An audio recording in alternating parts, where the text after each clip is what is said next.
非常欢迎您收看2025年的登峰召集青年排球邀请赛 Why Not Me 排球赛的部分呢，从今天8月25号到8月30号，这个礼拜每天呢都在台北体育馆红馆呢热闹登场，邀请 HBL 高中排球联赛前8强的队伍来参赛。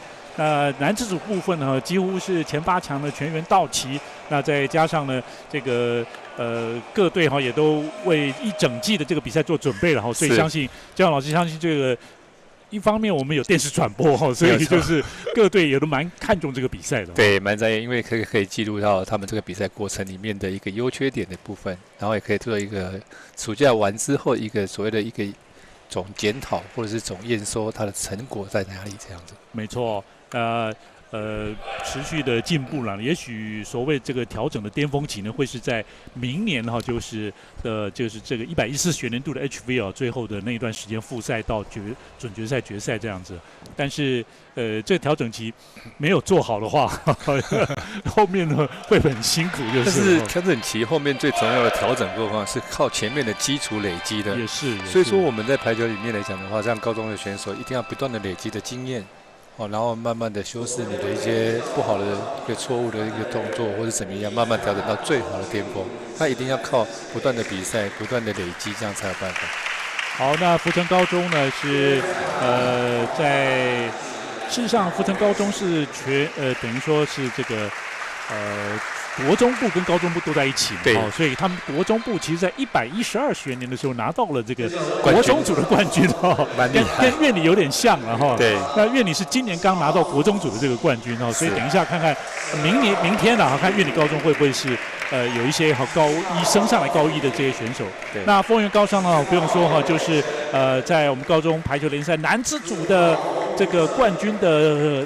等于这个常胜军接近这个常胜军这样的一个表现，在上个学年度呢，又再次的113学年度再次获得了 HBL 高中排球联赛的这个冠军，同时呢是卫冕成功，在队史上呢拿下了13次的 HBL 高中排球联赛的冠军，一度曾经完成7连霸。对，那这个冠军数呢已经超过了华侨高中11次的这个冠军，所以丰原高商成为一支这个高中男排的劲旅了哈。对，他们常胜军哈，那因为他们整个的体系做得非常好，再也就是说在训练的过程里面，他们要求的选手部分做到了一个程度哦。他们其实每个选手都知道说，我到了这个学校之后，我要做扮演的角色是什么，然后到了球场上面，然后他们也知道说我怎么去做，怎么去呈现一个比赛一个状况这样子。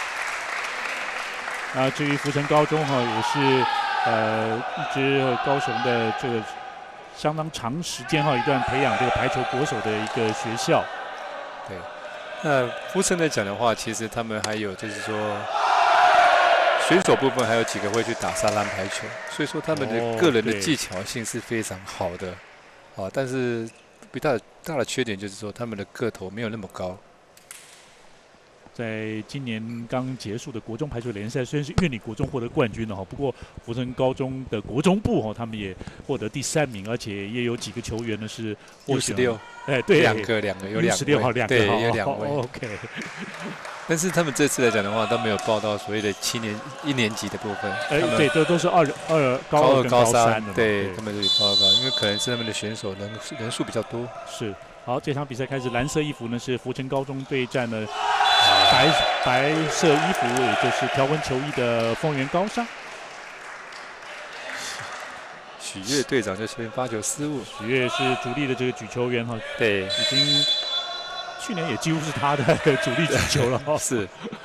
在今年在刚结束的 HBL 举球好球率38.97，逼快攻，接发到位对，2号的葛林熙的攻击得分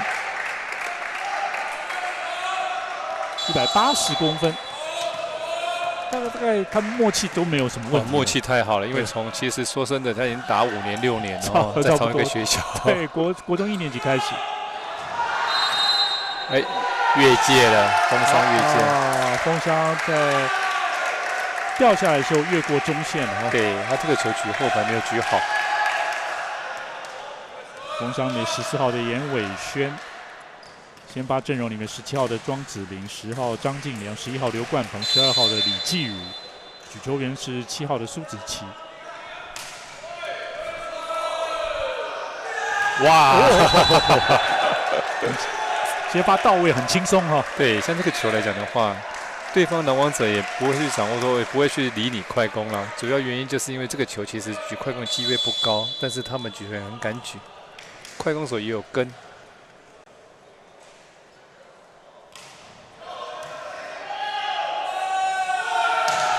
哇，自己打出去，可惜了哈。对方如果比较高大的时候，这攻击手还是有点压力。有，那这个就是这个球举得太靠网了，来不及。对。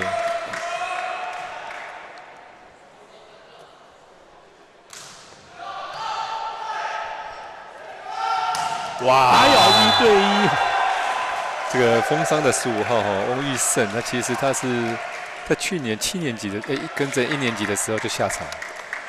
15号，他其实190公分，对，去年还是高1而已。对，他义族国中毕业，其实才升高2而已。那时候他们的教练就有说要培养他了，其实那时候他做得很好。那我看到整年来讲的话，他进步了也蛮多的。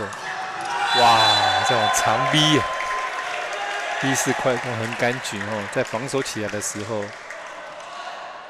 刘冠鹏其实11号刘冠鹏他其实是去年的这个保加利亚的世青的这个 U17的这个国手。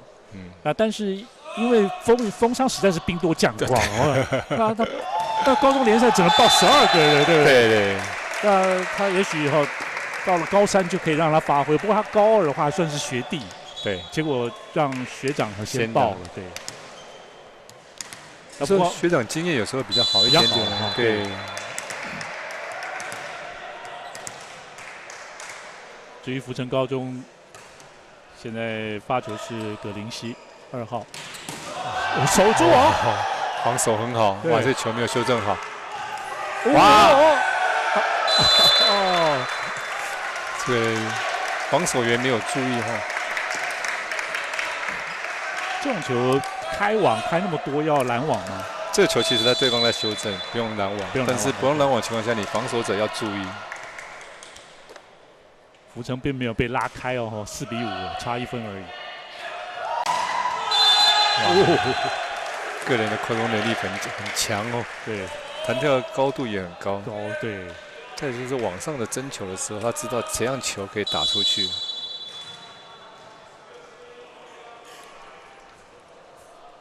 翁玉胜现在已经是得到2分了。对，他是应该算是风商现在的主力。哇，这个球快攻也打得非常好对，那12号福成以小博大，罗凯燕。翁玉胜确实高1就是上个学年度的 HBL 已经是甚至是主力之一了，不是轮番上阵的对。这回拦网出界。关键的时候当然是学长经验比较好了，但是他是一开始就在培养一个选手。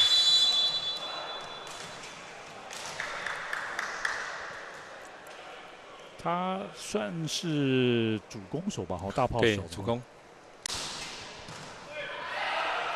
大爆，修正到左边，1对1，有。这个时候拦网手张太开了因为1对1的情况下面，我们在拦网的时候，其实有时候是手张开去转打侧，但是他结果攻击手没有闪，直接打中间。10号的刘东成的得分，刘东成的跳发，哇，很强学线还是守起来了。自由球员，哇，台阶由下往上打是因为拦网者跳得很高的情况下面，其实往手肘方向打也是一个很好的选择。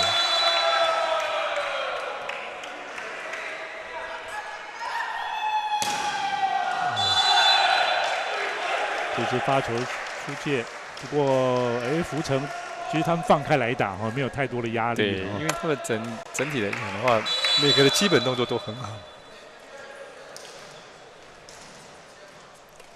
15号这个福成的杜哲龙现在是穿自由球员，不过他也可以当举球员。对。他跟另外一个举球员身材蛮像，蛮像的，对。9号跟15号。对，9号吴玉红。吴玉红，对。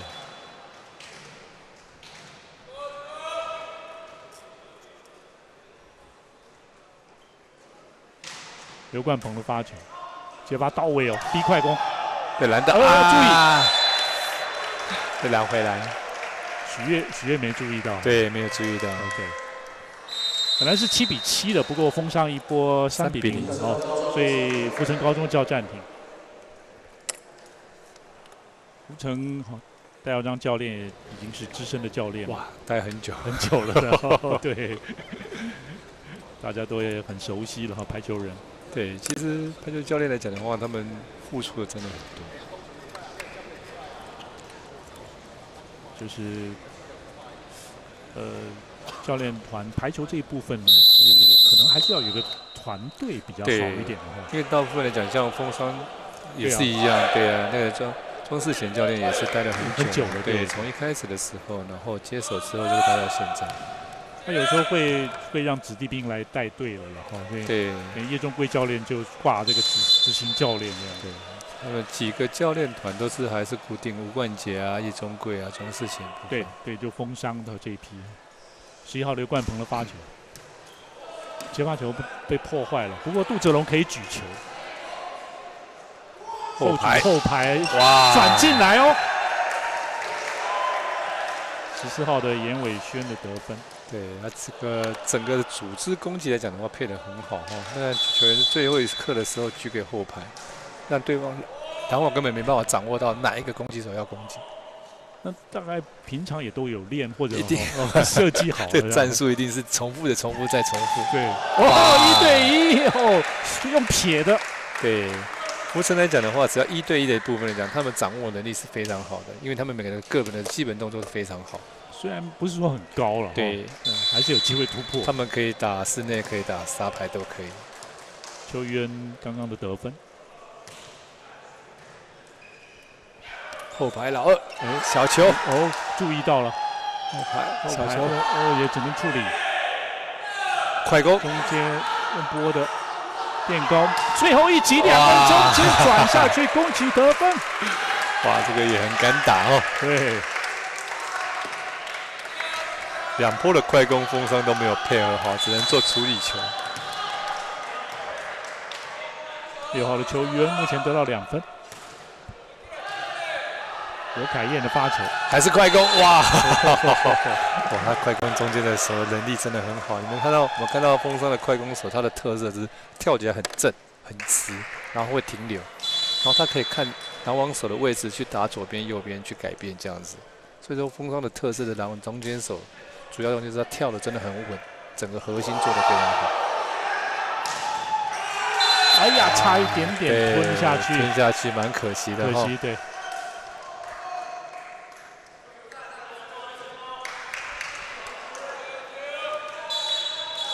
所以这个中间手在空中的身体的平衡也很重要，这是核心做的很重要。对，他要移动又要跳，对，你看，假设我今天作为助跑篮网，我核心不好，我冲过去就把旁边的人撞歪掉。对，那你核心跳得正的话，其实就举球员就好举啊。B 快，幸运的拿下了这一分，有点突锤，但没问题。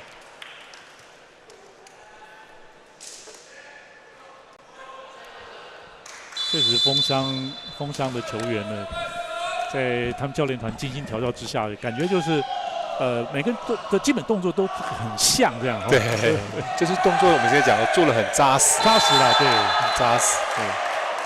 对，倒是福成放开来打，现在邱玉恩得到3分了。对，这个篮网来得很好。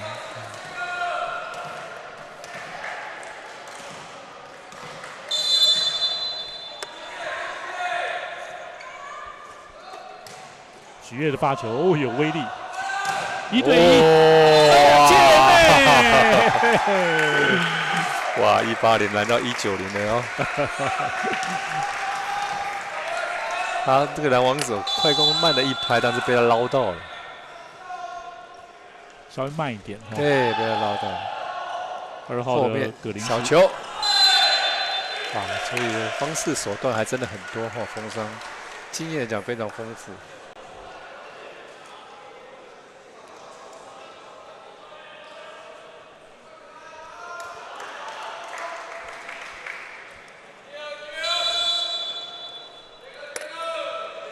好，现在风沙14-12的2分的领先，跳发破坏了节奏，哎呦，没有注意到，对，机会球来了，对，第二时间，哇，又是翁玉胜，翁玉胜，你看他这个球打得非常好哈，感觉上他好像要打直线的位置，但是他直接最后一刹那的时候撇斜线，最后一刹那的手做得非常好，所以说他整个成熟度已经进步了更多的空间，到另外一个层次。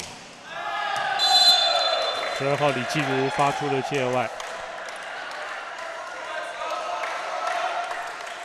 风商在暑假的时候也曾经到韩国进行这个异地训，而且参加韩国的大统领杯，对，一个正式的比赛，然后也都有电视转播。哎，发球挂网，对，蛮可惜的哈。36号发球失误，球员对。来到了16分，16-13，风商领先福城。我们休息一下，马上回来。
非常欢迎您回来，在台北体育馆红馆从今天8月25号到30号的登峰造极青年排球邀请赛，Why Not Me每一位选手舍我其谁了对，就是好好的挺身而出。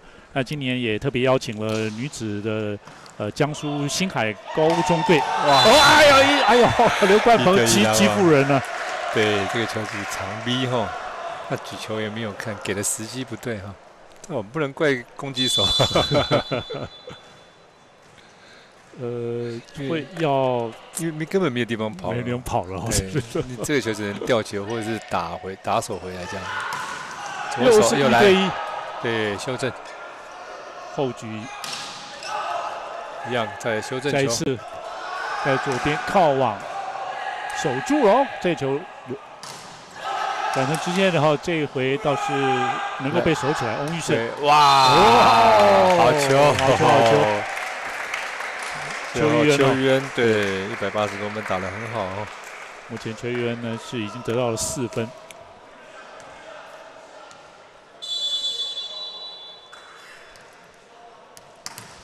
球衣号码6号。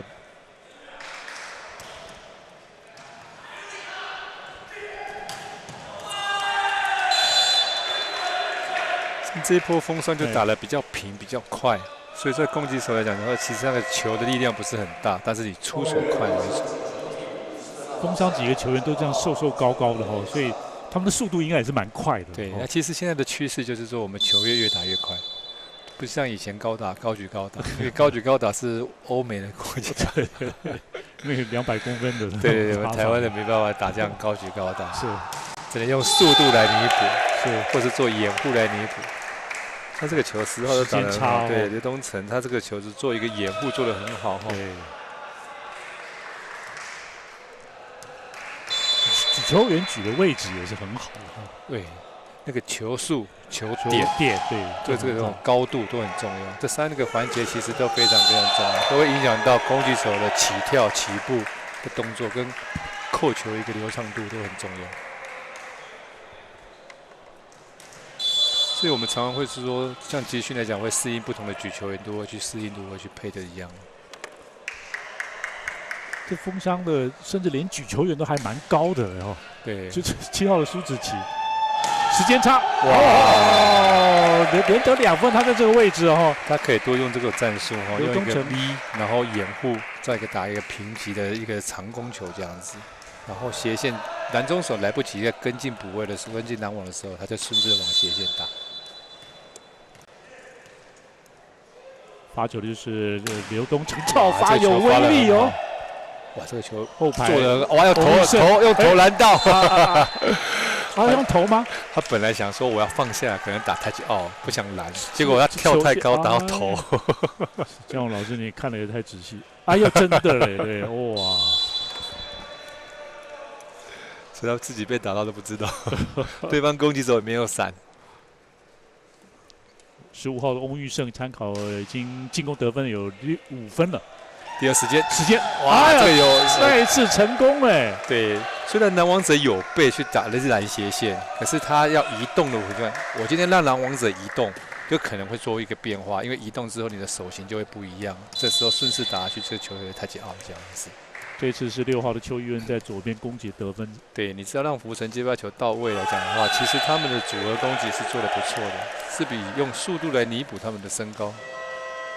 罗凯燕刚刚发球的失误，毕竟他们就是已经合作在一起对5年左右的时间了，就默契相当的纯熟。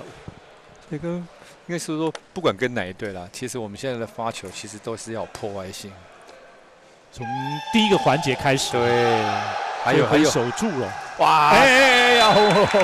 这个球，对，他是看上面是不是灯光影响到他啦？对，没有看清楚球。但是不管怎么样，不能用环境场地来影响你。失误还是你造成的。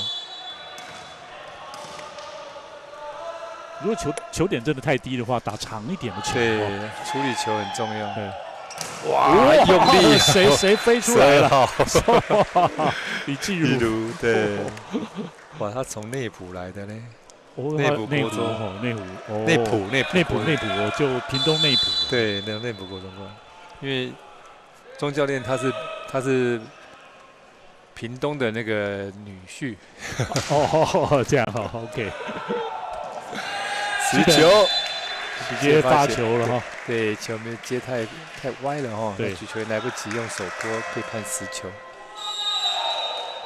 来到了23-18，封商领先福城。对，我们看到今年的封商就比较强势咯，跟去年来讲又不太一样。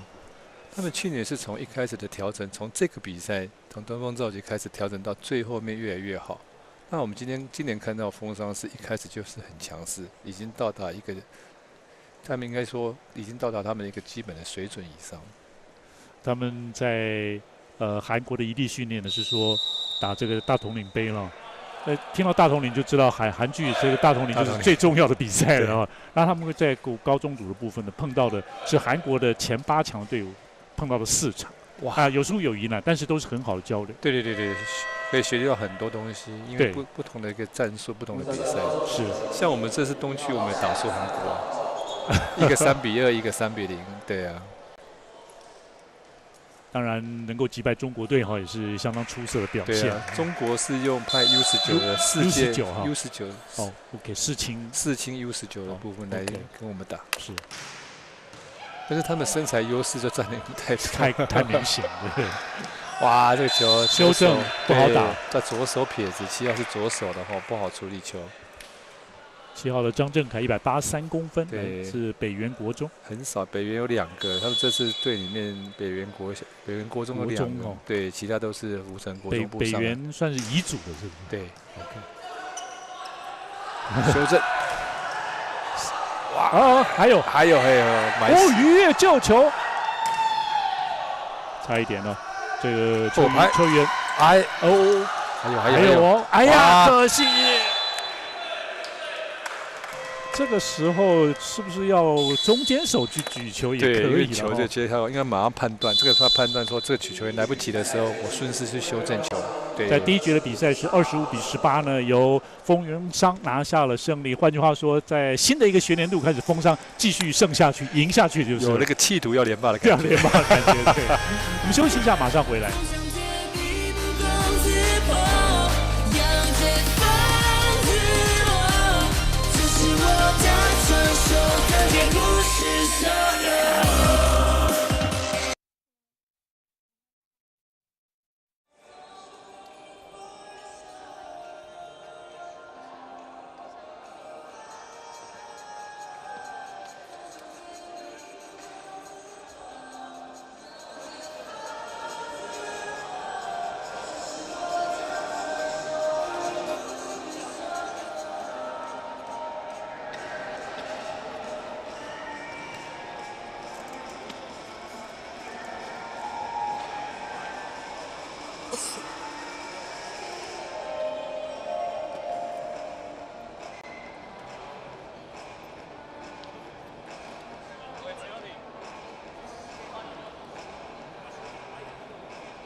欢迎回来！2025登峰召集青年排球邀请赛在台北体育馆红馆哈，随时欢迎大家进场，也是免门票进场。稍后呢还会有2场的女子组的比赛哈，这个从早打到晚了哈，随时都有哈，大家下班呢过来看球也是相当的精彩。这次除了国内的 HBL 高中排球联赛前8强队伍之外呢，也邀请来自江苏新海的女排队，高中女排。好，现在蓝色衣服吴成的进攻。白色条纹球衣是丰原高商，哎呦，来了一个虚攻。对，这叫戳球，动作做得很逼真后，然后顺势用手腕戳一个球。李继如，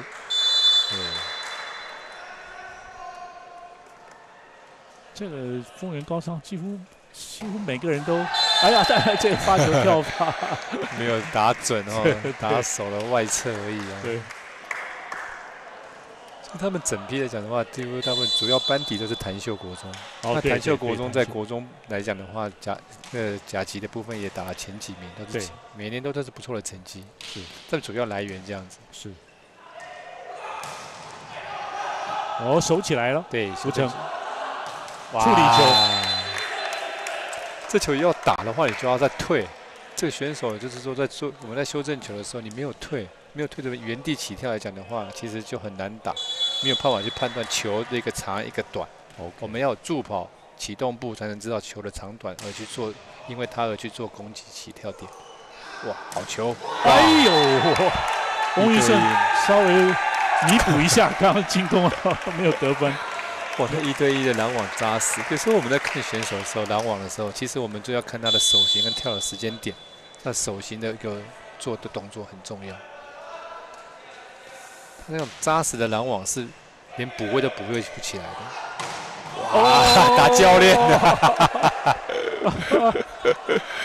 还好教练有在看，教练也练过了哈。对，觉得是冠杰是举球员。以前的举球员哈，对他以前也是冠杰，对他以前是青少年，因为我带过他。OK， 带过举球员。对他，我记得还打过气牌呢哈。对，然后气牌，然后 U18就代表国3就代表那个青少年，对青少年去打。我们有去斯里兰卡打过，打第5名。OK， 好。现在你的子弟兵都已经也都当教练了哈，都当教练。那时候有带过青少年他们。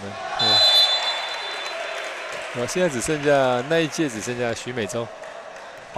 这是云豹，他有继续回来打。是OK。其他都是从教啦，是做一些的。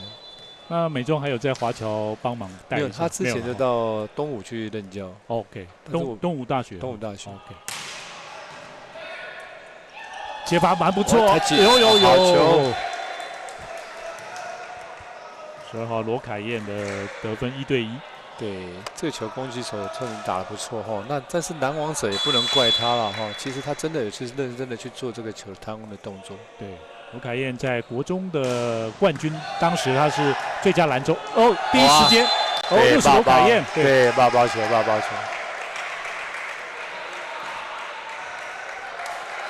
像现在福神这样子做的就是对的哈，他其实要真的强力的发球，破坏风霜的一传，不然的话以风霜的平均高度来讲的话，真的在拦网上面是比较吃亏的哈。那福成在，当然罗凯燕呢，12号罗凯燕，他也是去年这个世青 U17的国手，得到季军。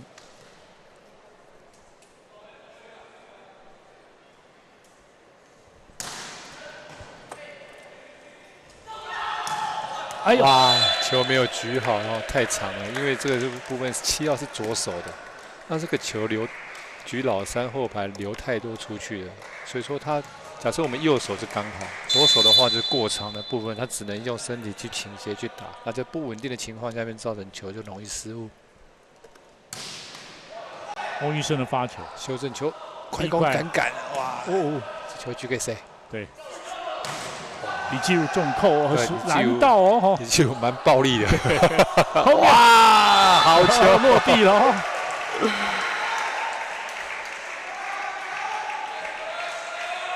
福成继续咬住风伤。对，这个球做一个虚扣很漂亮哦。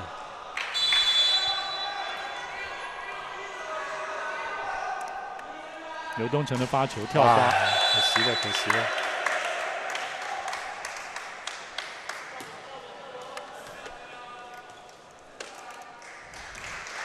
罚球的则是枫香11号的刘冠鹏，也是去年世青的 U17的国手。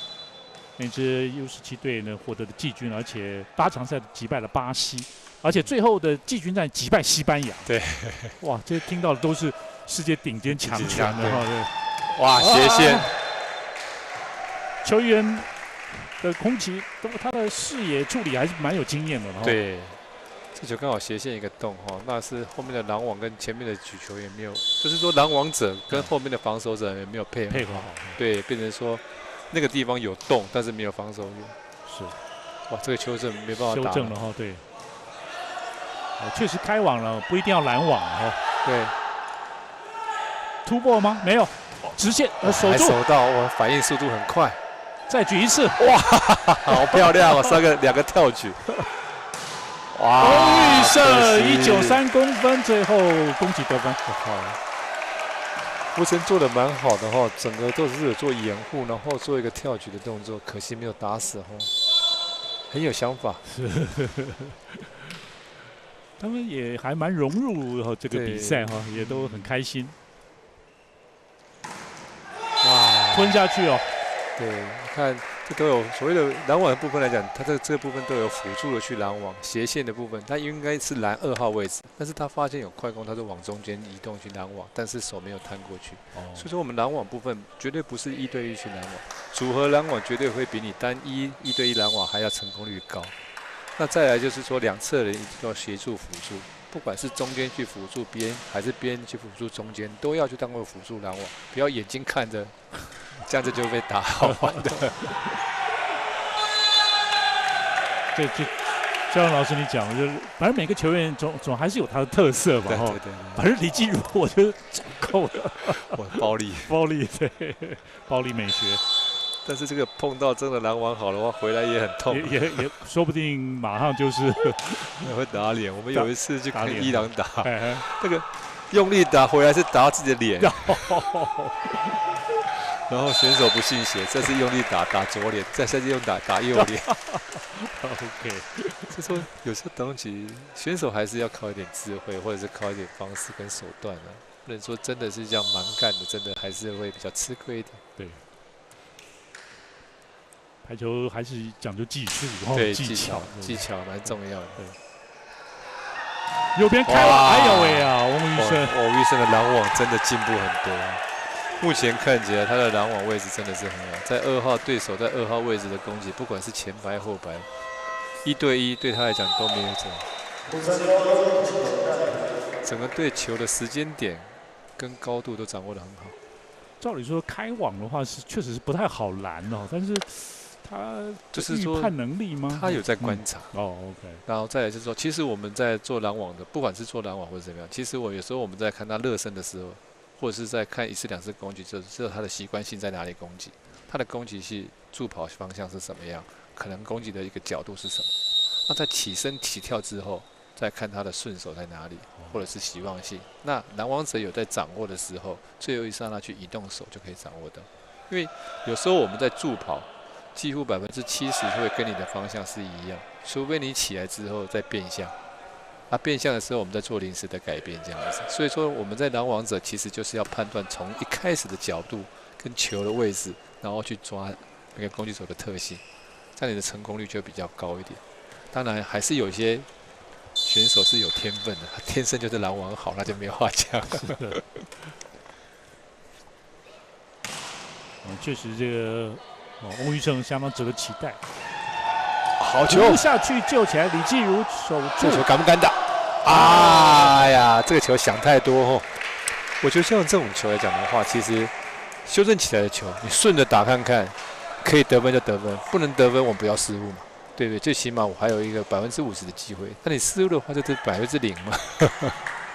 这个远边这样子过来又这么高的话，还是打斜线吗？还是因为你其实你就一开始要准备。OK。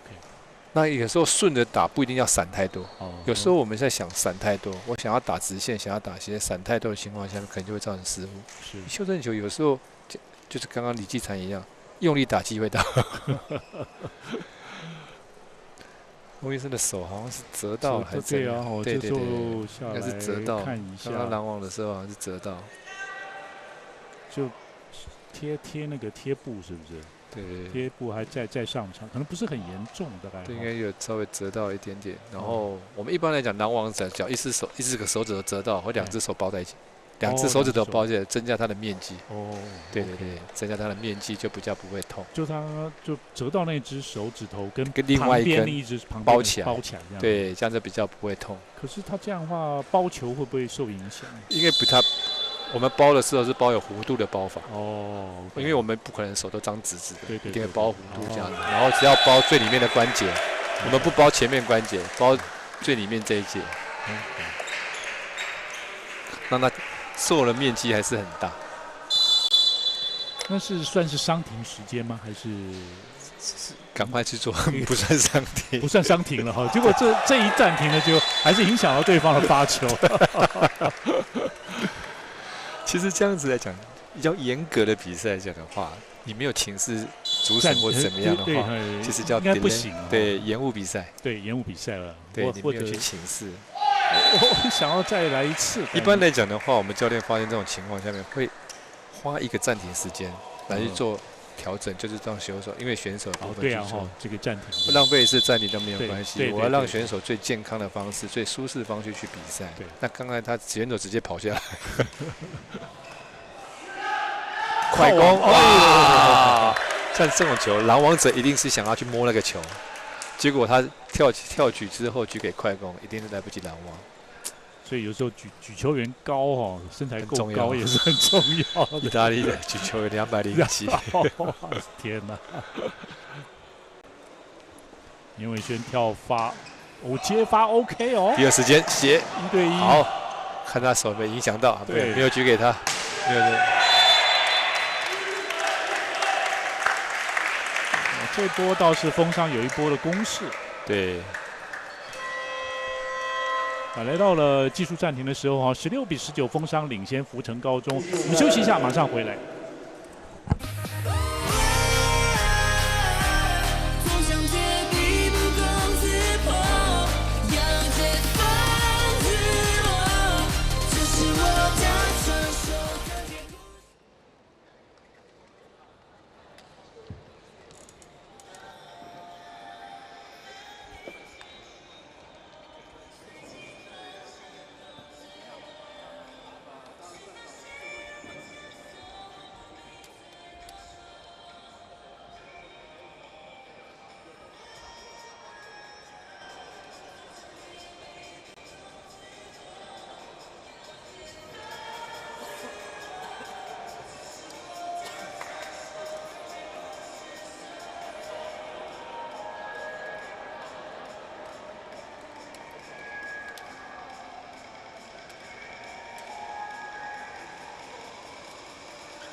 非常欢迎您回来。2025年的登峰造极青年排球赛8月25号到8月30号在台北体育馆红馆举行。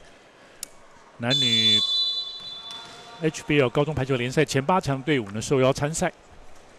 这场是冠军队伍风商对战了福成高中。有机会球跳起来，处理球，哇，不错这球举得太靠网对，我们往往看到举球员，假如这个球举不好，他会自己碰自己，说我的 miss， 不好意思。但是我们攻击手就是这样，球出来之后想办法就是得分就是好球。好一个选手是可以处理这种各种球。15号的翁玉生现在得分已经到2位数了，跳发，就是机会后排 NP75，哎呀，他这是有空一下。对，李基宇的动作是。他比较多了一点点手的动作，有点拉了然后扯的动作在扣球，没有像一般的选手就是比较流畅性。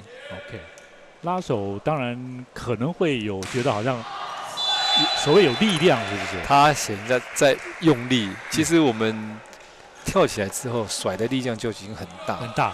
他一开始就是在我们称台语叫“盯”一下子在打，这样子本来比较不好一点点。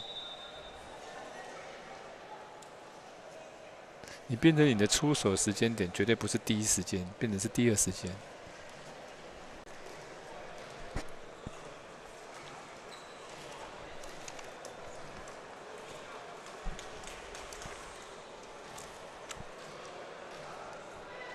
施子琪换下来，举球员换人，举球员换了对他应该是换9号陈坤霖吧。对，换了对，换9号陈坤霖像。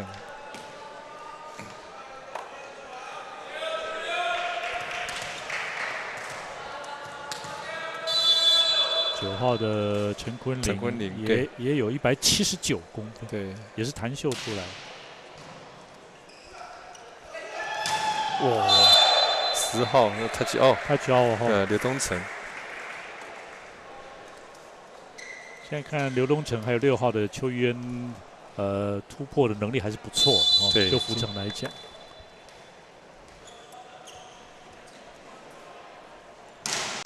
哇，发球失误太可惜了。对，因为我们目前看起来到现在来讲的话，其实福成差的部分来讲，就是说对方的拦网比较好，不是那么好突破情况下面，然后你的分数就变成咬不进，对方得1分，我没有办法得分，因为对方拦网比较好。再来，我没有办法用发球部分来影响到你的接发球，造成你的分数就会被拉开。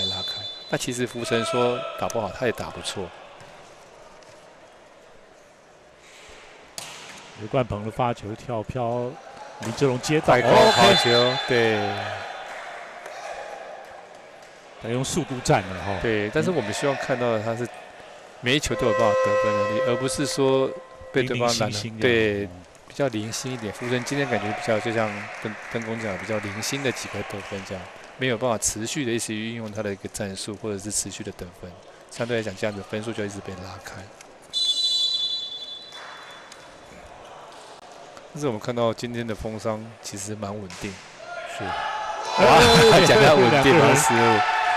其实这次的登峰造极，其实我觉得风商是要来报仇的啦。他去年没有拿冠军，他去年输掉，去年就最后一场了，去年还输给福成。对哈，最后一场就是连那个庄世贤教练都觉得有点莫名其妙的，输给福成之后，好像变成他们没有第4名的样子，对，变内湖高工变第1名。哎呀，暂停。至少福成是逼的这个风商叫暂停了，也是小小的一步。所以说今年来讲的话，一开始第1场就马上风商对福成，那感觉到风商就是要为去年的面子拿回来这样子，因为去年他是输了福成，而且是3比0，我记得没记错的话，印象去年要输福成输3比0，好像是对。本来前面都是基本上都是相当强势的，前面几场准备要拿冠军的气势，到后面因为输掉，然后比胜负分，好像就是因为这样落到后面去了。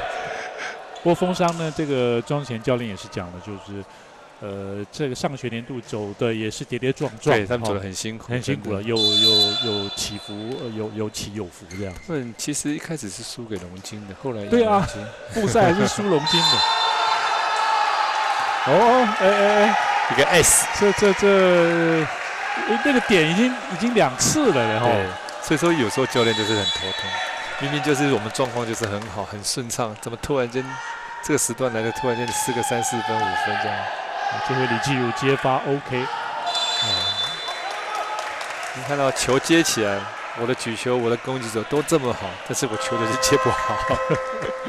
有时候就是说，一个排球的靠就是团体的活动、团体一个运动哦，它还是需要靠1、2、3这样去做一个组合，不只是单方你只会攻击也没有用。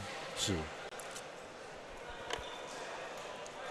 慢慢的有一些替补球员上来哈，大概都是高2的这个选手，对，高2的，对，但是身体条件哈也有不差的了。你看那3号刘文麟也是193，变高。3号是新源国中的，触网一上来，还是要经验哈。对，也是，有时候是上去就是要磨经验。对。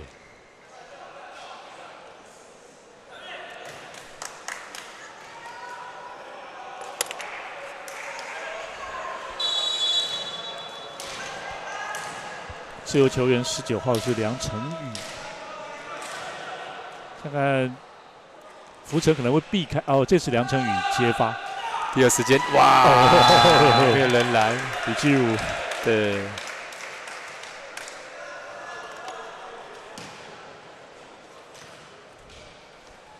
内埔过来的呢，对，内埔应该大部分都是屏农才对，屏农高中才对。他说内埔那一年拿国中组冠军是 MVP 的，对，李继儒是 MVP。这次攻击又是球员突破，2个人拦网中间，当然风商还是保持领先。对，年轻的拦中线就有差哦，你不觉得在9年高3跟高2的拦中线还是有差的？对。哎呀，你看刘文麟，这个球的攻击觉得很帅气，用甩的往左边拐。新源这个男生女生都有了哈，哇，新源的选手也算不错，也算不错了，对，嗯，来自屏东，对他都是大概都前4名的选手，对对对，也都有拿过国中冠军哈，男女生都有。有对。哎，是过往击球哈。对，这个球他举过头了。OK。他是后排吧？举球员是后排。对，他这是直接举过头，举过头。举过头。OK。让对方骂爆球。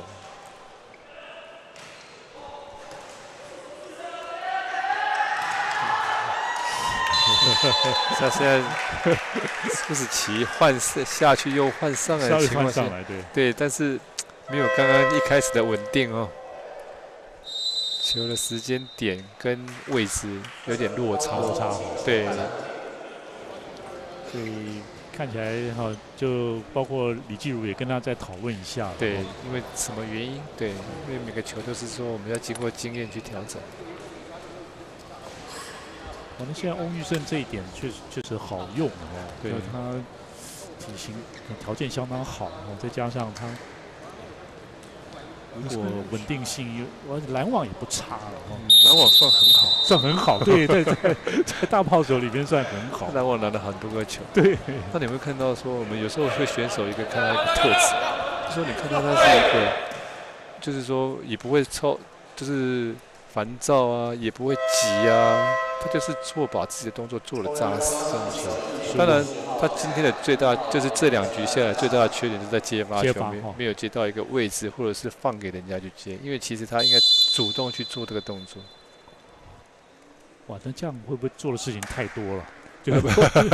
不会啦，选手就是要扮演每个人，他是他的工作。对，哇，可惜这是自己失误了。好，那在第2局的比赛，丰原高商呢又以25比18拿下，连续2局都是25比18。目前丰原高商是2比0领先福成高中。休息一下，回到2025年登峰造极青年排球邀请赛。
好，欢迎回来，在台北体育馆红馆的登峰造极青年排球赛今天开始，8月25号到8月30号，一连6天，每天都有各6场的比赛。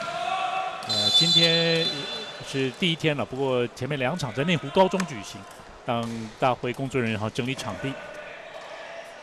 非常斜的球，条纹球衣，这个严伟轩的攻击的得分。对，14号。对。确实，丰原高商就是让人觉得好像阵容完整了完整。对，然后一个正规军这样子。举高举长，哎呦哇，救的不是，对。撇了一下，对，这回倒是李继儒并没有强扣了，拨球用拨快速拨球，对。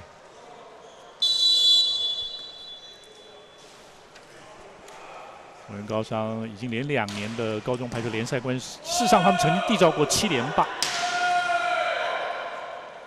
苏子琪举球吊球，有，对，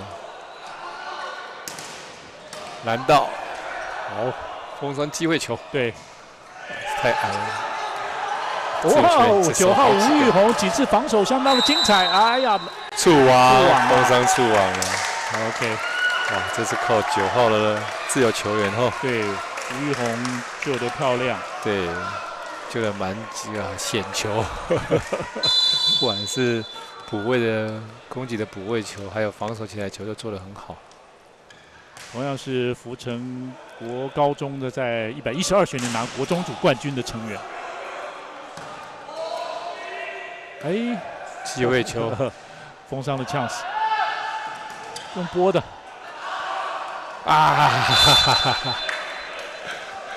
像这种球速很快的一个修正球过来这时候你出手还要用力的话，其实就来不及，球就掉下来。有时候我们就顺着将球推过去就好。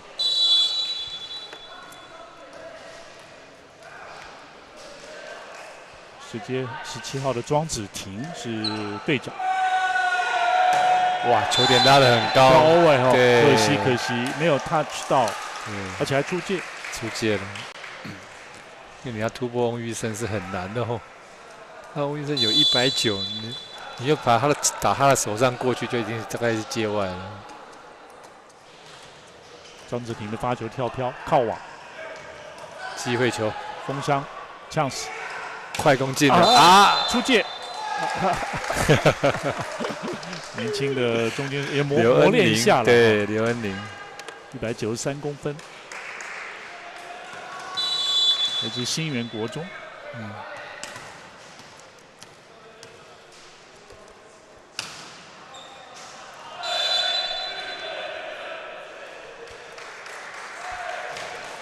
这个时候，福成13号的林威宇上来，刚刚发球了。林威宇有188对，看起来在福成里面算高的。对。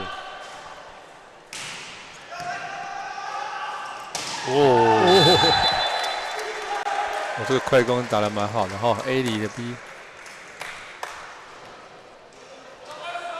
12号的罗凯燕看起来是有经验了而且稳定性也是不错。185算还可以，可以。刘东成，界外了10号，对，刘东成蛮可惜的，可惜。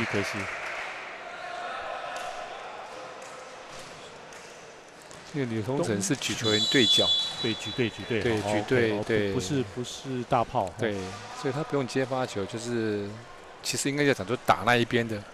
拦2号位置，然后打后面2号位置，打后排，跟发球都同一个位置。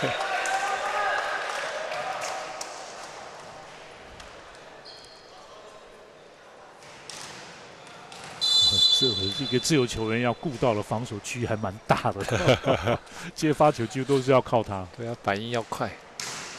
又来了，好，这次不错突破那至少丰商倒是识破了这个许悦他的你会觉得企图。丰商的拦网者其实都有在看，他们都有在注意。对网上球的增强来讲的话，或者是网上球的处理，峰山这个地方也做的蛮细腻的。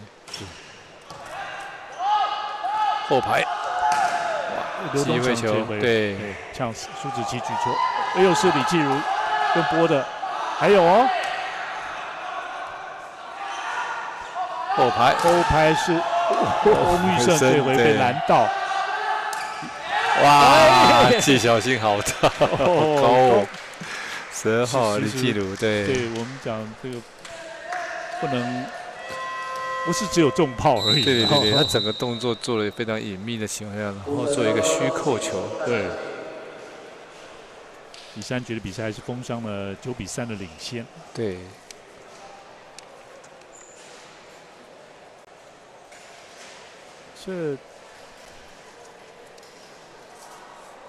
他应该是姓李吧？李继儒。可是，我看一下，应该是了。林还是李？对，因为去年他是林继儒。对，那现在改成李继儒，因为给的资料是零对，OK， 可能秩序册上面是打错了。OK， 因为给我的资料是零，双木林。对，因为去年也是林继儒。对，林继儒，对。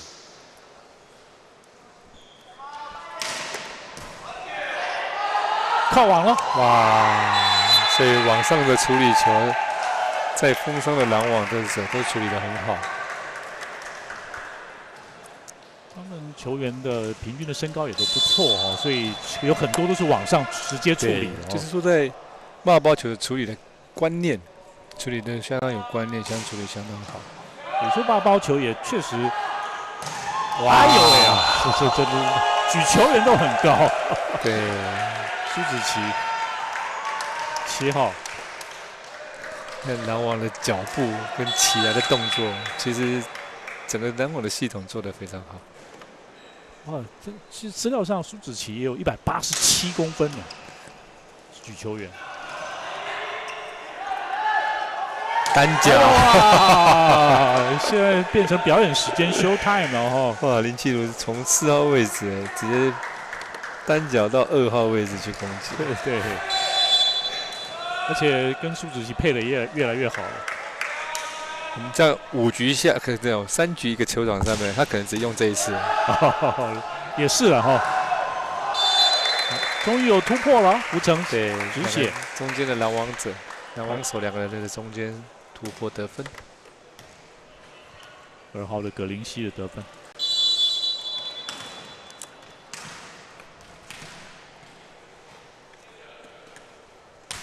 葛林希的发球，接发到位，界外。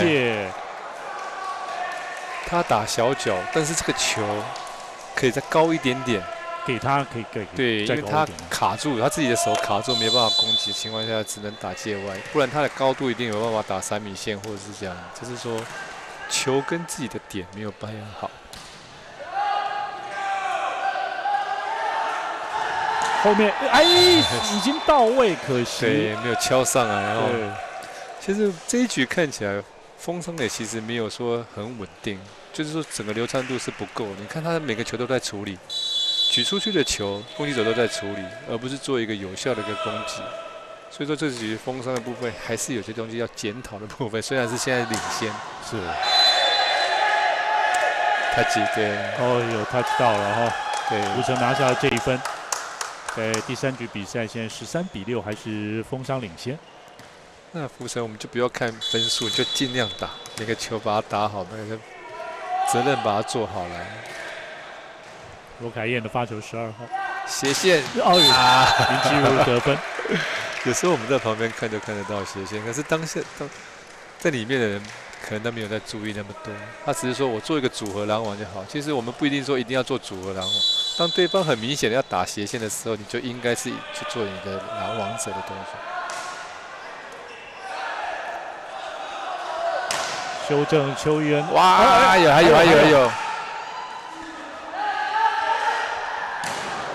好球，点很高。可能也听到你的这个呼喊了，就是都在鞠躬或者处理球而已了，所以林继儒现在赶有了，快他们就是配合比较顺畅，顺畅哈。对对对。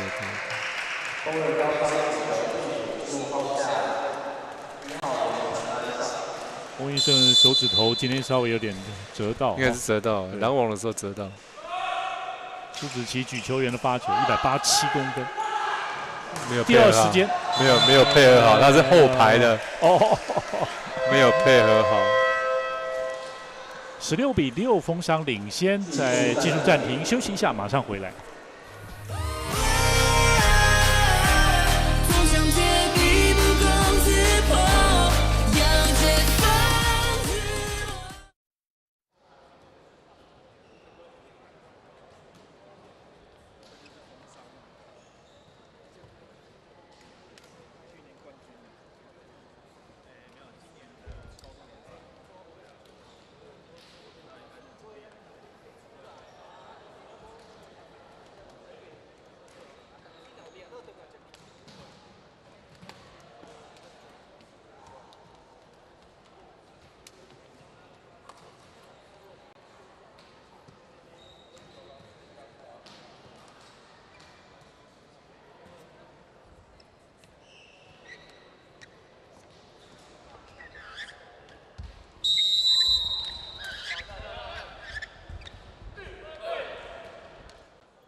欢迎回来！2025登峰召集青年排球邀请赛，8月25号到30号这个礼拜了，礼拜1到礼拜6在台北体育馆红馆，每天都有多场的赛事，原则上是一天有6场比赛。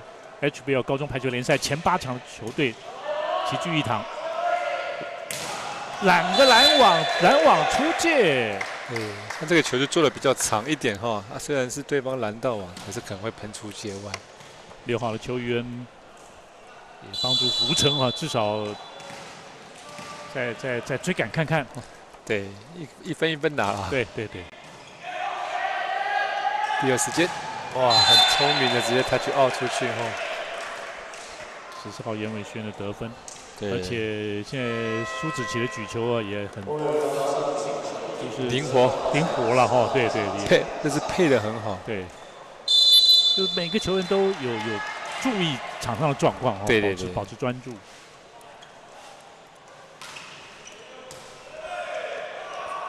10号张敬良上场，哎呦，福成的机会，哇，还手起来哦！现在有替补球员在场上，小球，对，快攻，哇，好，一步起跳哎，对，方子婷的快攻，对，不管是防守起来的球，或者是第一个接发球，快攻手其实都很认真的在跟在跑。什么时候球给他，他们不知道，所以说他是做苦工。一场球他可能没有2颗球，他还是要跑，后退前进，后退对前进，对，而且每一次都是用力的跳。我看到，其实福成今天可能得分最多就是刘东成哈，对，整个不管他是副攻位、举队位置哦，他在4号位置也打得蛮好的。没错，就是10号刘东成，再加上6号的邱玉恩。爬过去啊，没有过。邱玉恩，可惜了哈。对。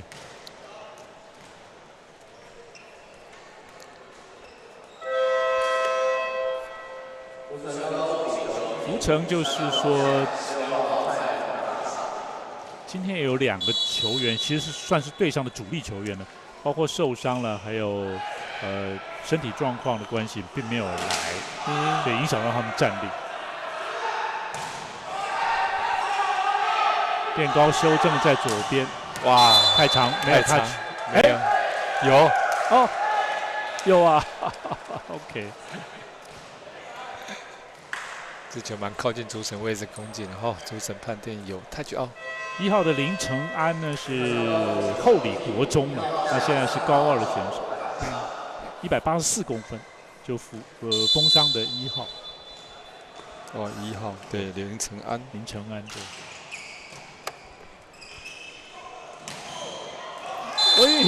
还不错。左边2号的葛林西今天也是偶有发挥，对，偶有佳作。对。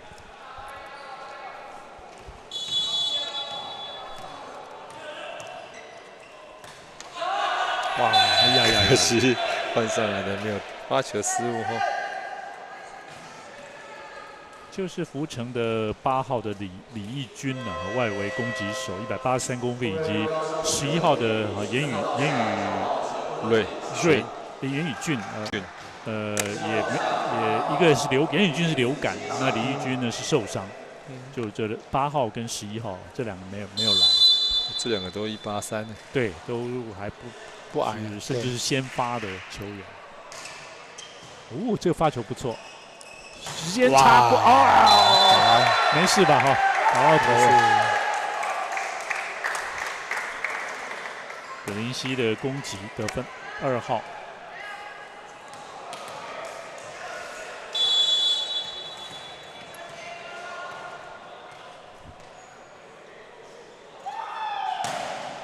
哇，发的精彩哦！对，刘东成，哇，拦网没有拦了。其实这球有点靠网了，然后对，可以应该要拦才对，应该要拦，整个就放掉了。对，林承安1号，林承安得分。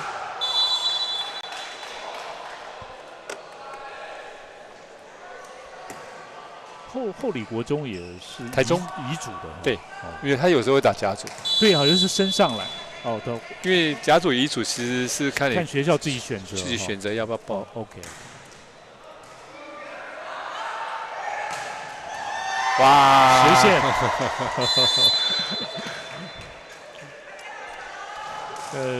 就是都很顺了哈，这个封伤对。这个球员防守来讲的话，其实动作做一半，只要接的话，就要做一个回旋回来，球就会回来。但你只是想碰它，就会 touch out。所以还要转一圈回旋，回旋，我们称为回旋。回旋对，这回回旋救到，哇！直接摊过，你看这只手，2只手摊过去，双子亭这样摊过，对，你没地方跑。对，确实在拦网这一块，就是封伤，并不是只有，不是只有中间手会拦网而已，每个人真做到，对，他们的拦网动作做得很扎实，是训练有素。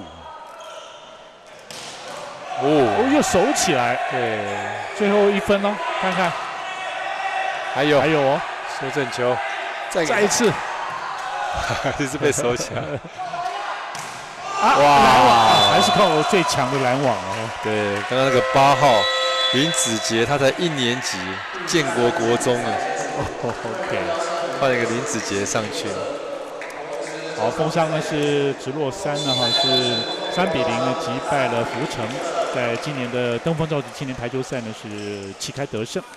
封伤毕竟阵容整齐了哈，非常整齐，被一支传统的强校13次的这个高中排球联赛的冠军呢，持续的有保持这样的一个实力在。对，我发现今年的封伤来讲的话，比去年的一开启来讲的话，他们封伤的今年的整个的不管的表现或稳定度来讲的话，其实他们今年算起来比去年冠军队这个球队的实力还要更好。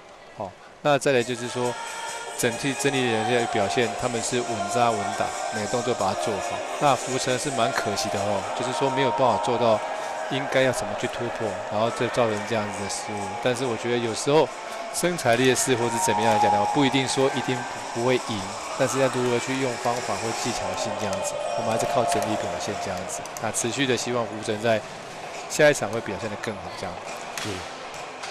那当然呢，封箱哈又是朝着连霸呢，是当然目标呢是朝着另外一次的7连霸吧。对，没有错。对，但是其实就阿贤教练也是说呢，现在还没有太担心这个事情哈，现在不去想这个事情。好，那我们稍微休息一下，马上回来。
好，丰商在今年2025年登峰召集这个青年排球赛旗开得胜了哈，等于3-0呢击败了这个府城高中。我们要访问到是吴冠杰教练，冠杰教练你好，就是今天你们从厦门回来好像也不久吧？是不是？是不久。对对对。所以暑假呢又去韩国，然后又去这个外地异地训练，还保持这个比赛的状态。是，那经过就是这2个异地训练，那我觉得对我们的球员成长蛮多的，因为还是要以一个全新的阵容来去磨练他们，这样。是，等于跟上一届的这个冠军队又稍微做一些调整了这样子哈。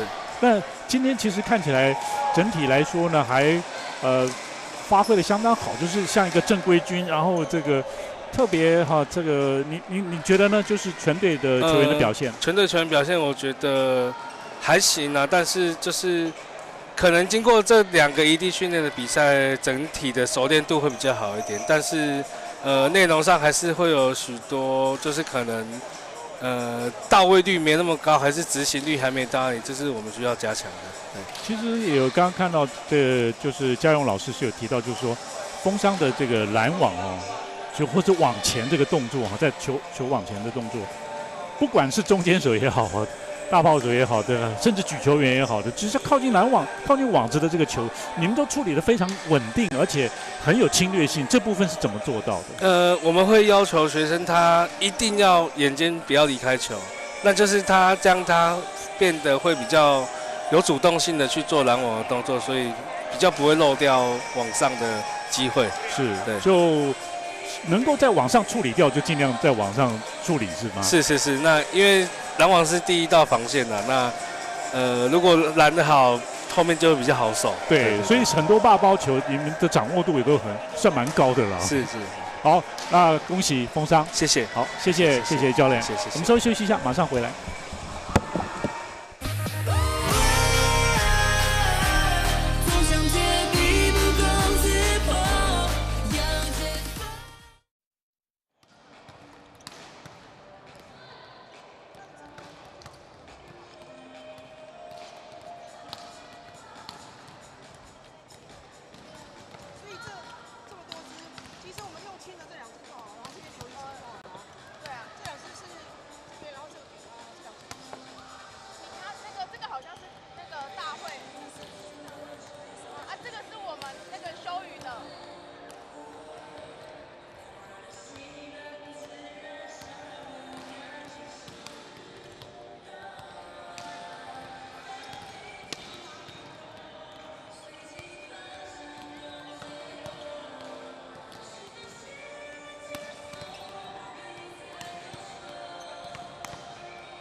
好，非常欢迎您回来哈！热闹的台北体育馆红馆呢，反正随时有比赛了哈。对。下一场的比赛已经开始在准备了哈，而且也可以看到来自江苏星海高中的女子队呢要出赛对战中山工商。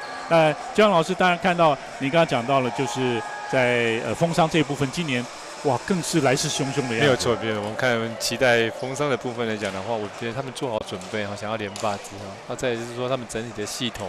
不管是在防守、接发球或攻击、拦网部分，整体都做得很好。那其实他们有些东西是我们可以去学习、去看、效仿。